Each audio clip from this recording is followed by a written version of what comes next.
Hi! Welcome to Richard Kabili YouTube channel, and for today's tutorial, I will be teaching you on how to enable and disable pan right number and basic gestures voice control on iPhone X. But first, kindly subscribe to this channel and don't forget to hit the subscribe button and the bell to notify you for the new updates. And let's start! Using your iPhone X, from your home screen first, go to Settings. Then in the settings, scroll down and find the accessibility and then tap. Then in the accessibility, scroll down again and go to physical and motor section and then tap the voice control.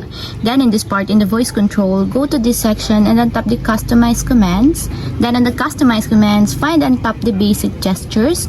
Then after that, in the basic gestures, scroll down again and then find and tap the pan right number.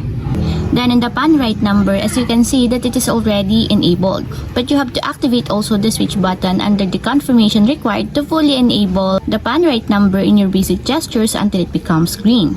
And if you want to disable or turn off, just tap again the switch button just like this.